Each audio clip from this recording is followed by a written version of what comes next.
it's late. I don't know what time it is because my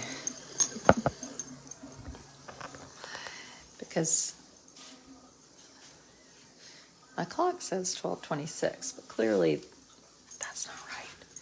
Just what happens when the power goes out and everybody's too lazy to change the clock. Does that sound familiar? A house with 4 children, 3 teenagers, 1 8-year-old with autism. Just water some plants, take some medicine. Watching from Oregon. Oh, that's kind of nice. So I live in North Carolina. A lot of y'all know that, but if you're new, you might not. Anyway, I live in eastern North Carolina. So North Carolina is like 600 miles long, and I live way up here at the top, and the mountains are way over here. So it's about a 7-hour trip from one spot to another. And it's a big, long state, but it's just a really cool state. I was born here. My parents were not. My parents are both from Ohio, and only people from North Carolina say Ohio. If you're from Ohio, you say Ohio. So I say Ohio but they say they're from Ohio. But anyway, they moved to North Carolina before I was born. My brother was a baby. And so it's always been home to me. Now, granted, I didn't have college roommates that knew they weren't, like my kids kind of have this whole, like now they're friends with my college roommates' kids. Just so annoying, the water thing. Sorry, I was cleaning up. Just life. I got the Pumpkin Life Cycle here by Amos. We've got some empty Starburst. We've got goldfish. We've got a daily report. This is actually yesterday's daily report. Amos had to come back a little early from Nixon's because he didn't have his medicine yesterday. And then he had a better afternoon. But I'm from North Carolina. My husband grew up in Raleigh. He doesn't like to necessarily admit that because he prefers to be from eastern North Carolina, but he is, and he loves Raleigh. This joke is that he never went outside the Beltline in his whole life. But anyway, it was kind of a smaller town. Now Raleigh's gotten really big. But he grew up there. I lived there sorry, I'm itchy. It's like cat hair in here going on my nose. In college, I went to Meredith College undergrad. I did a master's at Carolina and a PhD at State. Thomas went undergrad to State, and we lived there the first year we were married. We've been married 20 years. So we've been here 19 years. So I'd been there probably 10 years, lived there 10 years. I would say the majority of our friends that aren't in Edenton, where we live now, are all in Raleigh. That's where our people are. People he grew up with, people we went to school with. Anyway, it's our town. And yesterday, when this whole kind of debacle went down with the shooting, I honestly wasn't paying much attention. I just thought, come up here. I just thought, oh, it's, something. There's the cat. I just was kind of glossed over it in my mind. And now today, a day later, I'm like, holy cow. Maybe it's sort of like what happened at the Capitol. And then later you're like, did that really happen? 5 people were murdered. And a dog. Quiet. Which is, speaking of dogs, Scruffy. A woman was walking her dog, Scruffy, and she was going to get married in 2 weeks. 2 weeks. These are just right. Go on out. Go out. Go through. Go out. No, go through.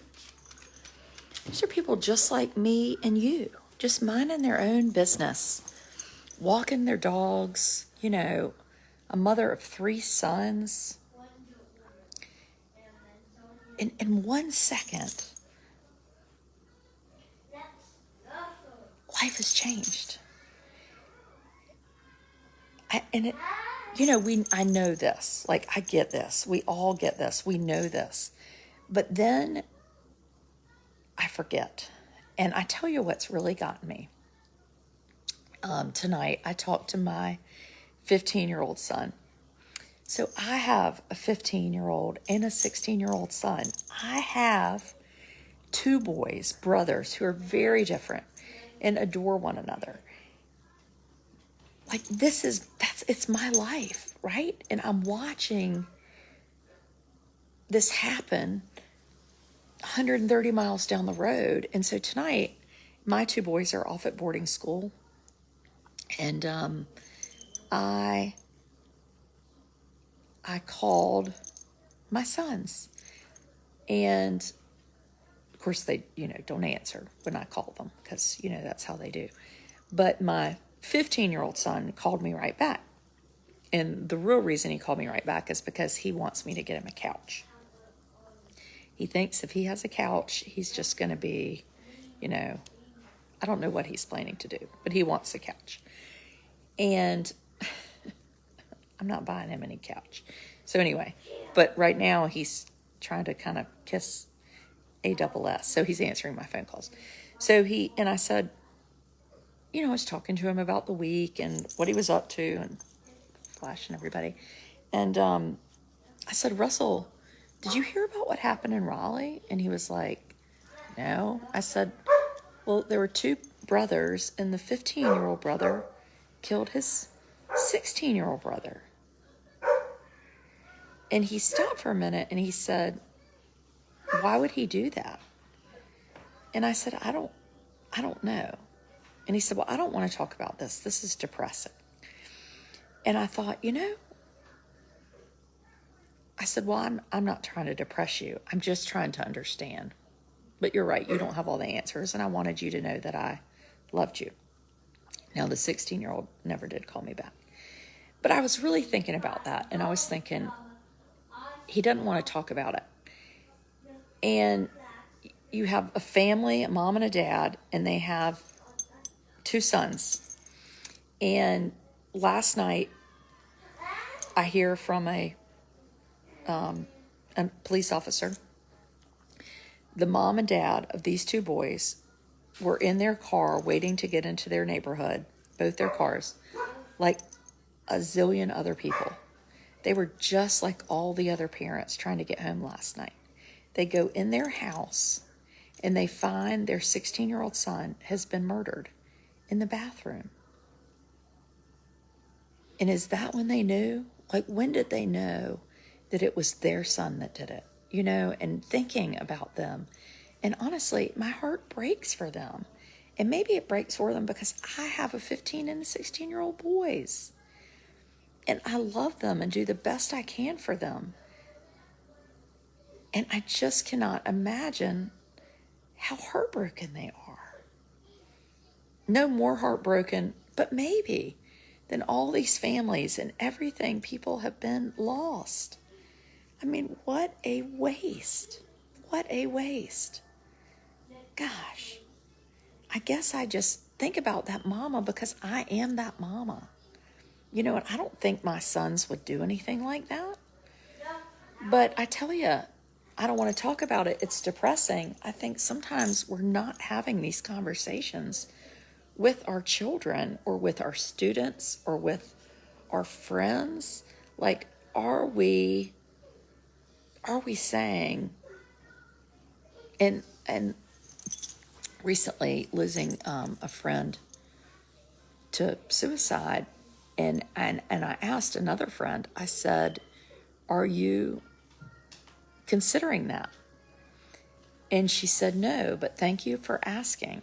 And, I never asked anybody that before.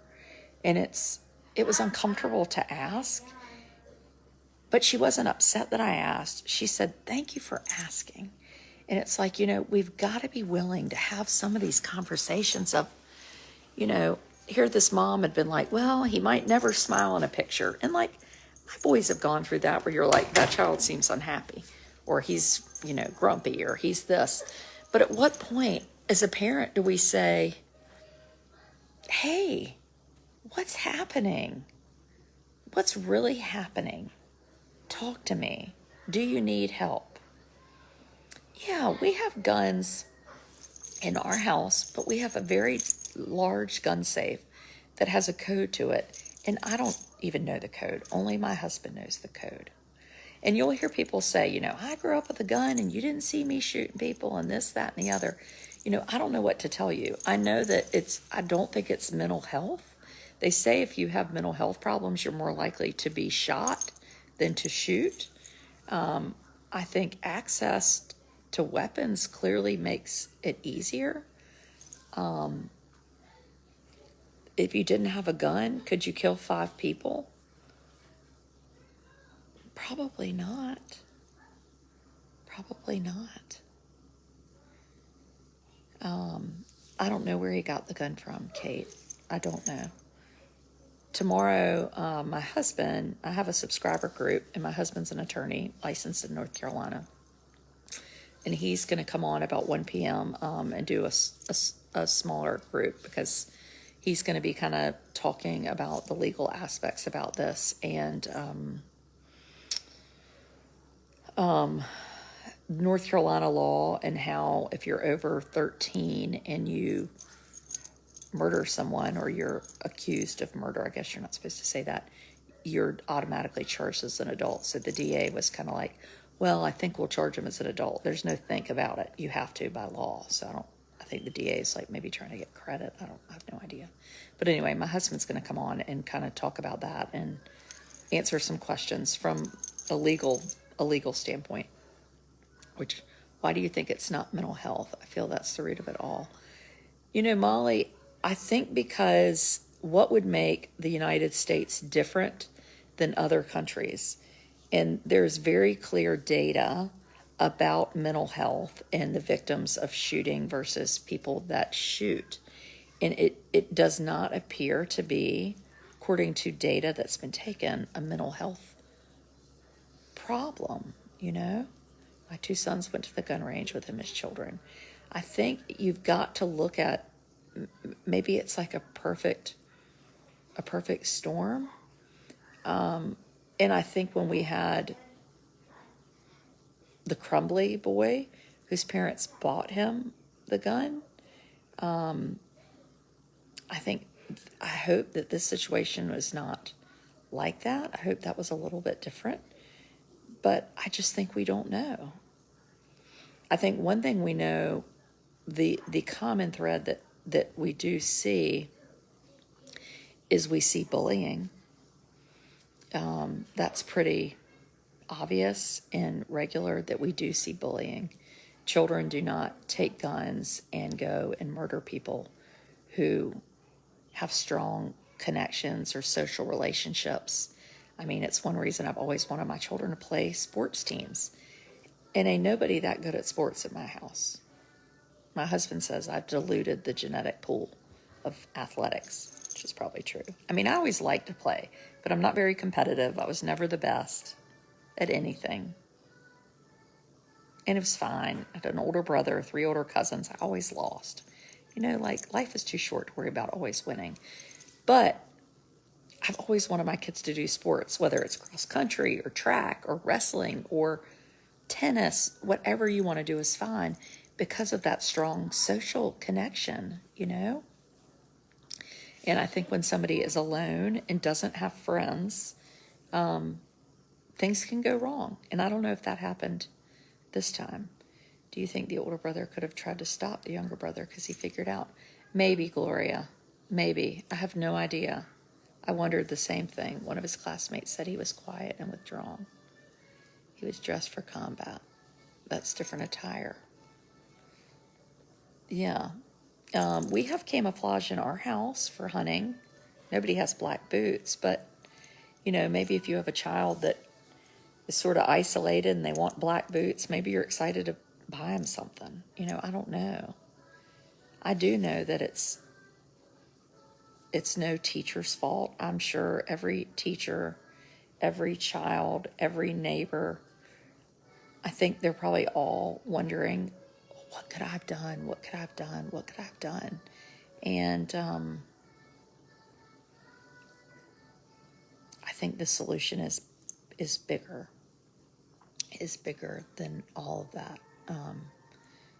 Access to guns, bullying, what was happening. He was at Nightdale High School. The brother part of it is just really what, I don't know. I lost my only sibling to cancer.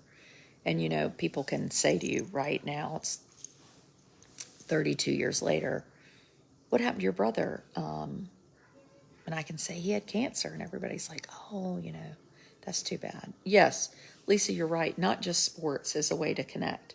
Just something. Maybe you're in the band and you love the school band. Maybe you do gymnastics. Maybe you're a Boy Scout. Maybe you do theater. Maybe you sing. Maybe you volunteer at the animal shelter. But isolation is not good. And I don't know if that was the case here. I'm just saying I think that is a common discussion when we are talking about a school shooter. Access to guns is the number one issue. It's something we can do something about, but I think we can also talk to our children about being kind and inclusive. I mean, it sounds like such a silly thing, but it's not. Are our children being kind and inclusive? How often are you talking to your kids about that? Michelle, are you yelling at me? It's a conversation we have a lot at my house because I have a little person with autism who I really want to be included on so many levels. But even when my 15-year-old was saying he wants this couch for his dorm room, and I said, I see that you want a couch, but I'd rather you be in a big area with other kids, so you can meet people. Well, I already know everybody. Well, what if there's somebody out there that needs a friend? I want you to be that person,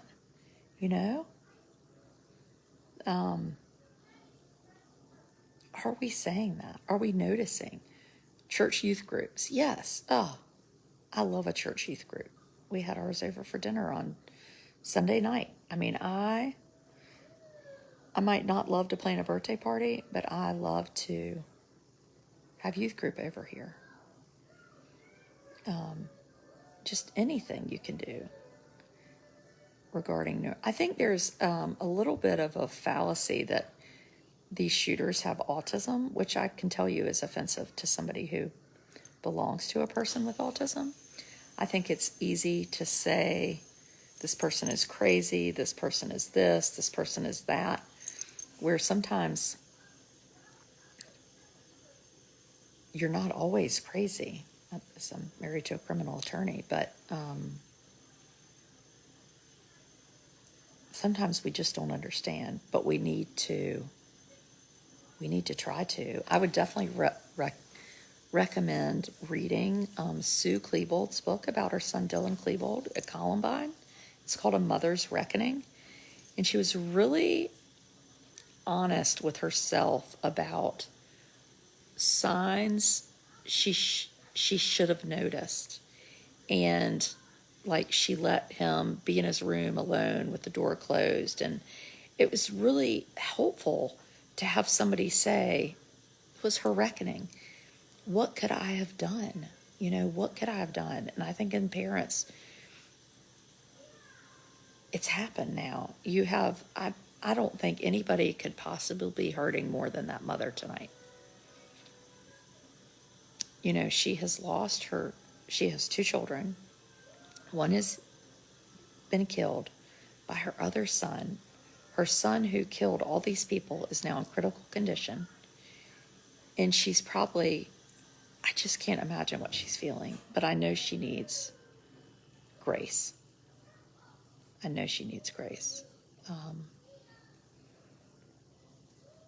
Because I would want grace. And these other families, and little 2-year-old missing her daddy had been a police officer for 11 months. A mom, 3 boys. You know, these kids' lives are never going to be the same.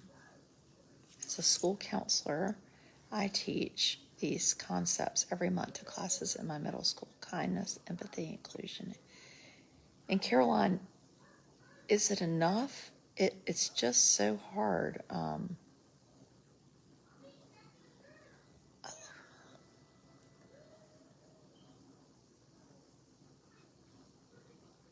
The kids want you to keep trying, even they push you away. Yeah, I think you're right. I think you're right. Yeah, and the father. Yeah, of course.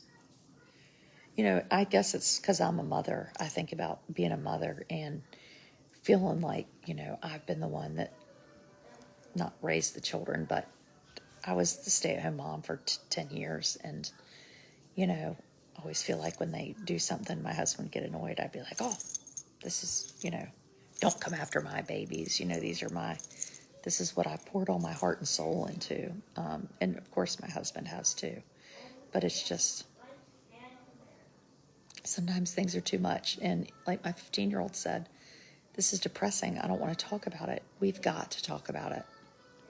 We've got to talk about it. My son struggles with empathy. I'm not sure why.